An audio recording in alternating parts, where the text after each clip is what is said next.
something that I've been telling clients lately, and I guess I just want to get your feedback on it, if I could, is whenever people talk about exactly what you're saying, like you can obedience train the dog and then hold the dog accountable for expectations that you know they can meet because you've built them yourself.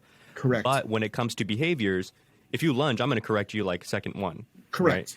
Right? Like maybe there is a valuable conversation of like, how can I avoid even the lunge from happening right away? That way I don't have to correct straight up. But we're talking about if then, right? If dog lunge, then me correct. Like that's simple. Simple. Stop it. And that to me looks like what I've told clients before, and it was one of those weird things. Like I'm sure all of us, I know, we've all as dog trainers had that moment where it's like you say it and you're like, oh, that makes sense to me too. Like I'm going to use this more. Right. And it was snake training.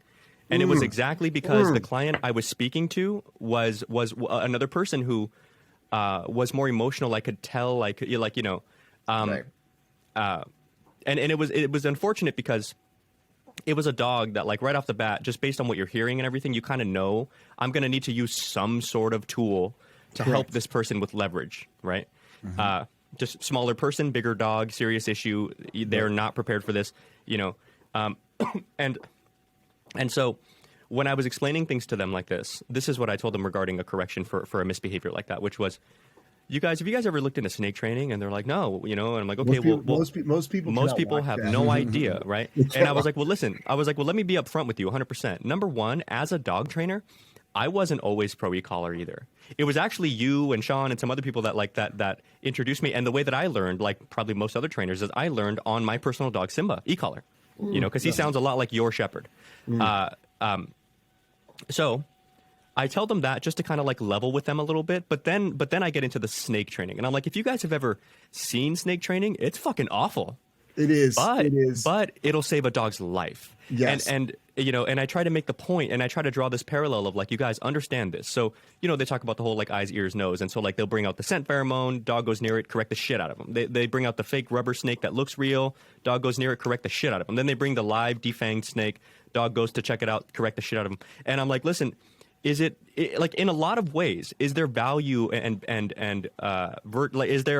is somebody correct for saying that this is like unfair? In a lot of ways, yeah, but it's for the greater good of the animal, because that my e-collar at 100 will be nicer to that dog than the snake will. And the snake's venom will. Of course. And so when I talk about corrections like that, like firm corrections for a legit no, I explain it in that sort of sense of like, listen, guys, let's keep it real here.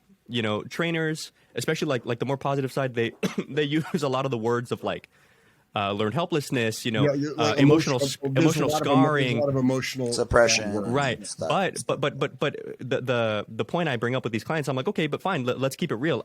To what extent is emotional scarring potentially beneficial? What if I want a dog to literally be afraid of biting somebody? Like I want him to be afraid of a snake. So, and of course within that like parameter, because it's not like dogs who go through snake training just are afraid of life in general. They're just are afraid of snakes. So what if I want that buffer there? And then everything else, like you talked about, like most balanced dog trainers who, excuse me for being forward, but like who know what they're doing, they all understand a solid balanced training program isn't really balanced. It's heavily reliant on food work. Correct. But you have to set those parameters, and that's I guess I just wanted your take on that. lines in the sand. Right. Yeah, I mean, it reminds me of like, so for instance, obviously everybody knows that dogs get into laundry baskets. That's a very common thing. And if you eat a sock and it does not come out, you're going to the ER. And there is nothing worse than going to the emergency room at 2 a.m. on a Sunday night where your normal vet is closed and it's like ka-ching, ka-ching, ka-ching. Right. And as you're driving to the vet, most people have a couple of thoughts going through their head. Is my dog going to die? Yeah. And at what point am I willing to stop spending? What's it going to cost me? Right. But even if you go through with, say it does need surgery, if it's not they can't get it to throw up and it does need surgery. First of all, the dog could die on the table. The dog could get a secondary infection. But the bottom line is the dog won't learn a damn thing. Right. Yeah. Right. So why is it not fair that I put a sock, underwear, everything on the floor, and when my dog goes over to the sock, I hit the tone button or say a verbal no, but probably hit the tone button, which is my negative marker, and correct the dog and make it uncomfortable to investigate socks. Right. Therefore, the dog stays away from socks and doesn't eat them. It's 1 to 3 seconds of discomfort. Right. Yes, the dog makes an audible, but I assure you, if the dog was awake during surgery, there'd be a lot of audibles. Right. So, Right. So I think that I find it very fair. And a question I always ask, I have this, I have this cut and paste thing in my notes where if somebody wants to come on my page and be all snarky, which is fine, it's your right to do that. It's your right to do it. But it's my page. I do have the right to get rid of it because I also want a certain flavor of my page. It's not like the Wild West here. It's like my fans don't want to see your nonsense. Also, I do have an obligation to make sure someone's not putting up false information. So I ask simple questions such as, people are against bonking, for instance. They've seen the viral video, which was stolen from my videos that I put up on YouTube. We're coming up to the 2nd anniversary of that video being made. It was done in Las Vegas. The video with the Great Pyrenees, which is 135 pounds, not a lovely lab. Okay. Yeah. This dog has impeccable public access. Impeccable. It is a service dog. It is a real service dog. It doesn't need any more heel training. The woman that it was with, unfortunately, 2 weeks after that seminar, she is now permanently in a wheelchair. This was the last 2 weeks of her walking. She had a cane. That's why I bonked, because she couldn't. Dog, cane, there's only so many arms left. Right. So in the full video, which we actually put up, I'm actually going to publish it this week again, because it's not a secret, hidden video. It's like I put it up on my page times, What happened was that dog was attacked by off-leash dogs. And as it happens most of the time with most dogs, after an attack on off-leash dogs, when you see a dog, you go into defense and you're like, I'm going after you. Right. Yeah. Unfortunately, she was pulled out of her wheelchair and her face smashed on the ground. So now we've got a dog who's literally harming its owner. And the dog has been highly trained to give her owner freedom. Right. And dogs also can get bad behaviors at any point of life, no matter how well they're trained. At any point, they can get it. So we did a standard bonking procedure. The reason why the dog is looking up at her is because she said no. But after a no, you always have to follow through with something intolerable. It's just the way it works. Just like after a yes, you historically have to follow up with something good. And if you look at photos from that weekend, which are publicly available on our website in the photo album section, if someone goes to photos and they scroll through and they look for Las Vegas 2019, I believe, you'll see that dog doing downstays next to 30 dogs. This is the same dog that literally, when it saw a dog, it wanted to kill it. Right. And all of a sudden now, problem solved. And this is the thing, is nobody cares about her. They don't care about the dog, theoretically. They only care about their narrative. The ideal. Which is a false narrative. And to me, I always ask the question, people always say I would never hit my dog, or I would never kick my dog, or I would never do this. I said, what happens if a dog came from off leash and started biting your child as you're walking down the street? Yeah, what would you do to that dog? What would you do? And if you wouldn't, number one, take out a gun and shoot it, which would be the most extreme, but hopefully anything possible to get that dog off your child. Your child is being bit. It's not a bite and run. It's literally holding on to your child. Right. Yeah. What would you do? At what extreme would you do? And throwing a cotton towel at it, that would be the least of my concerns. I would look for an iron bar. Kicking. I mean, we're talking about the life of your child here. We're not talking about training a dog how to do a downstay. We're talking we're in a different spectrum here now. Yeah. We're talking about animalistic reactions. Exactly. It's talking about if that. I'm walking down the street and a guy says to me, "Hey, how you doing?" I'm going to say, "Hey, great. How are you?" Okay. But if the same guy breaks in my house, I assure you the conversation will be different. So it's like same guy, different situation. There's something called context. Right. And I think, unfortunately, the contextual thought process of the average human is gone. It's gone. You know, this question we had like written down for a little later, but I wanted to ask it now because I think it makes a bit more sense to ask it right now. Yeah. Where would you, Jeff, draw the line of accountability between the information that you put out in proper context versus somebody taking it out of context and therefore maybe not only skewing the message, but maybe even messing up the dog? Sure. But not because you did it wrong, because they did it wrong. Agreed, 100%. So your average seminar pre-COVID, and I might as well insert this now. I'm not banned from any country. I'm not banned from any city. I can. Is that a thing? That's a very common thing. That's a rumor. He's been banned from Australia. It's like, first of all, everybody's banned from Australia. Right. Second of all, being Jewish, I am not interested in going back to a country that is building concentration camps. Thank you very much. Oh my God. Okay.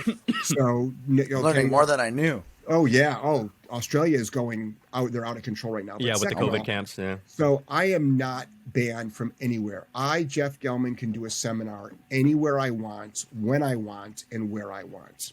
Nice.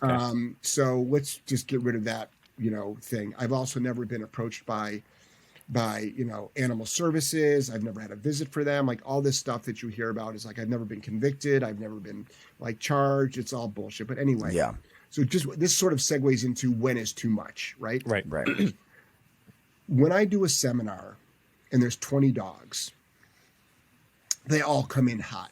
Right. They start at 9 o'clock. My seminar started at 9 o'clock. My record for shutting up every dog is 9:07. Meaning by 9:07, every dog is lying down in its crate, quiet. Right. Oh, I was going to ask you. So you bring crates because I'm bringing a dog to December. Yeah. So that's there's crates there for him. Because the crate is if you don't believe in crates, that's fine. I get it. I understand. But the crate, having a dog lie in a crate quietly, has so much value to it. Totally. It's not just to prevent it from bad behavior. It's a great mental training tool. And I think what we need to talk about more when it comes to pet dog training is not just the physical aspect of what the dog is doing, but the mental aspect of what it's doing. So there's like a physical down and a mental down. There's a lot of times when dogs go for walks with us, a lot of people will go, the dog looks bored. I'm like, yeah. What's your point? Like, do you mean that leash reactive dog that exploded at everything? You're right. It's walking 12 to 18 inches behind us, not having a care in the world. Why? Right. Of course I want dogs to enjoy the walk, but you know who I really want to enjoy the walk is the owner. Right. Yeah. But I think you kind of circled back on the question, which was like, at what point is it not on us? Right. If somebody gets it wrong, because even just saying that right there, like my dog looks bored or my dog looks whatever, it's like, well, bored compared to what? Compared to like a psychotic dog that's all neurotic. That's a context thing. Yeah. Right. Yeah, but like if the dog looks bored walking down the street, I mean, I guess I probably look bored when I'm walking down the street too. I think a lot of people look bored in classrooms. This is the thing. A real service dog, a truly real service dog that has been bred for service dogs, they actually don't want them to look excited. They actually want them to look bored. Because excitement, like we just rehabbed a service dog, Leonidas, great video. A true service dog. It's a woman, it's a veteran in a wheelchair. And one of his issues was he tasked. So he obviously has to bring things from the ground. Mm-hmm. The problem was being a reward-based task and never being corrected for not doing it properly. Mm-hmm. She'd have a lap full of 20 items. Mm-hmm, mm-hmm. Obviously, she asked for one.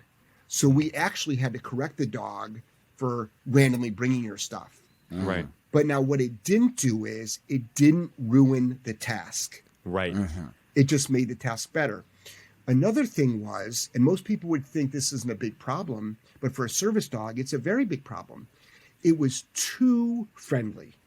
It wanted to say hello to every dog and every person, but it's a service dog. It can't.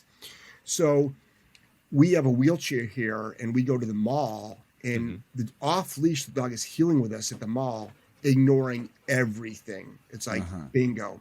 And then one of the other things that we didn't know how to do was on the handicapped. The button to press the door open. Buttons, yeah. It learned with its nose at nose level, but when the buttons are up high, it didn't know what to do. So we had to train it to jump up and use its paw.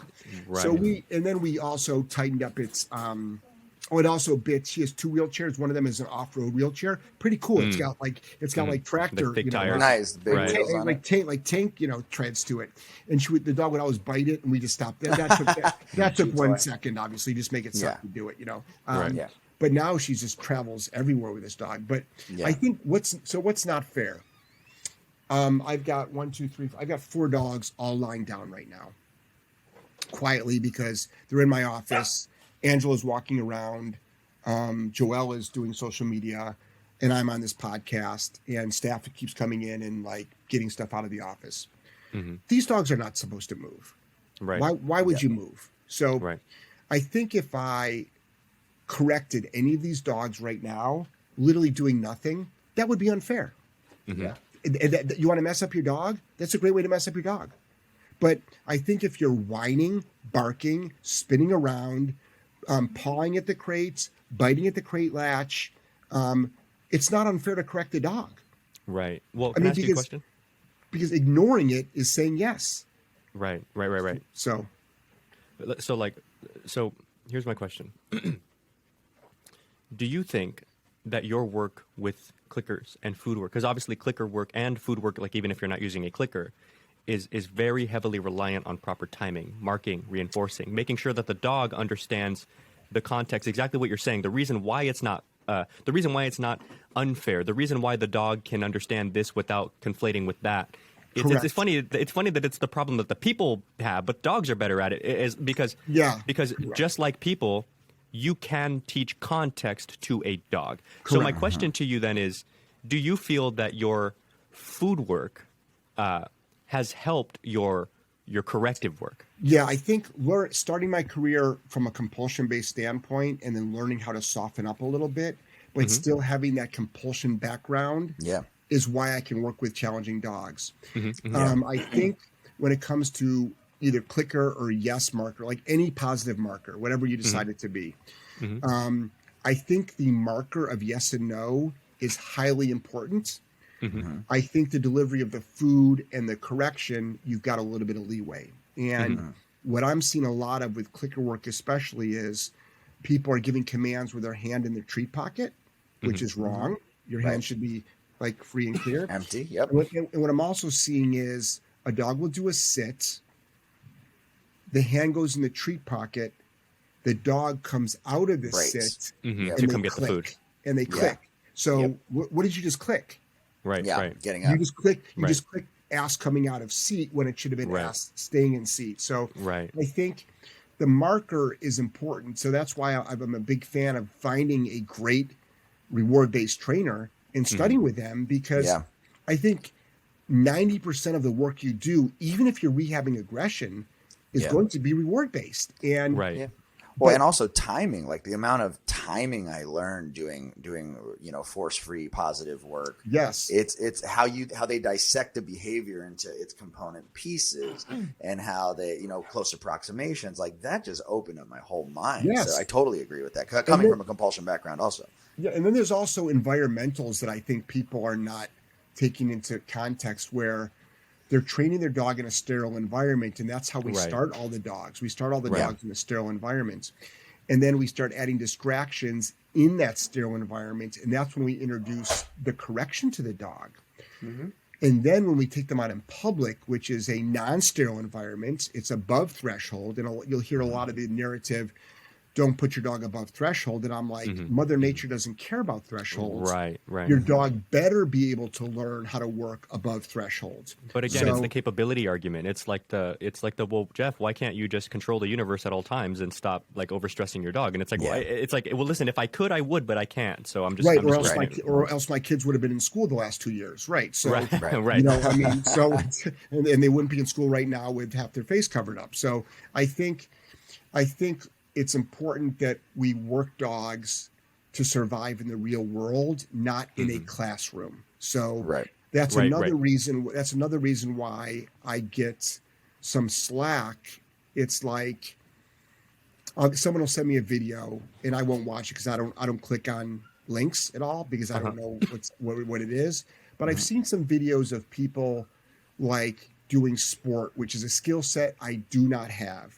I've seen people doing some incredible, quote unquote, routines, which is a skill set I do not have. That's a choreographed routine. Right. Yeah. So, and then I also tell people, search on YouTube, competition dog fails. These are the best in the best in the best. Jump over the jump, grab the dumbbell, either bring it around or jump again. Do you know how many dogs fail at that? Like, they've probably practiced that 10,000 times. But when the pressure was on, they couldn't do it. So these are dogs that are most likely picked out or bred specifically for the drive in the dog, and then also teamed up with a trainer with incredible skill sets. And they can't even get it right. Right. Now, imagine your average dog owner who's just getting a dog randomly with barely any skill set, and then being that trainer who's being more like a drill sergeant. And it's like, that's not your job. Your job is to show empathy, compassion, and being a good teacher. Right. And I think that it's so important that that once a dog understands a command, I mean, we have so many dogs that can heel perfectly in our building, but even in our parking lot, they fall apart, let alone on the east side of Providence, where it's really crazy. And it's great because now the schools are back open. We've got this wonderful elementary school by us, and I know the teachers hate us, but it's all fenced in, and whenever we can hear it, it's about a quarter mile away, but we can hear the kids playing. We race over there with dogs, and we throw them into downstays, and we're like, "Hey kids, run over here and scream and say hi to these dogs." The teachers freaking hate us, you know. But it's like there's a fence in between us, but it gives us a good time to sort of test, like, are we busting our butts for nothing, or is this stuff actually working? And when you get a dog to hold a downstay with 50 kids screaming, rushing it, I think that at Starbucks, the owner's going to be able to get the dog to do a downstay. Even if their timing isn't as impeccable as yours and everything else. So you're kind of overdoing it on purpose so that the owner has a chance. Correct. It's like there's a reason why cars are built to go faster than the speed limit, because if a car driving at 70 was maxing out, that thing's going to overheat, because it's just the capability, like, it doesn't make sense. It's like, for the same reason you can walk miles, but you can sprint for like 90 seconds.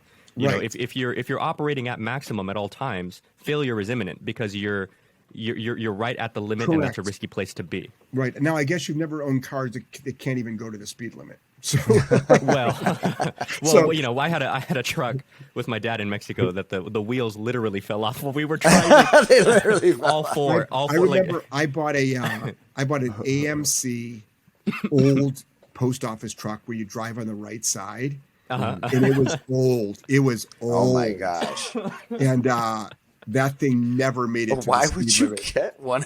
Because money, dude. Cool. Oh, I forgot to do this in the very beginning. I used to do flea markets, and I would load it up with stuff to sell at the flea markets. And what I did was I would get to the flea market the night before to get the prime spot, and I'd sleep in the thing. So the next morning I had the prime spot. It was your camper before your camper. Well, technically, but there was no. It was a hard floor, Right. Hey guys, Mariano here with the Dog Trainers Podcast. You want to know the best way to help us grow? By subscribing and leaving us a review. It helps others find us, ranks us higher on search results, and broadens our ability to connect with amazing listeners just like you. And now, back to the show.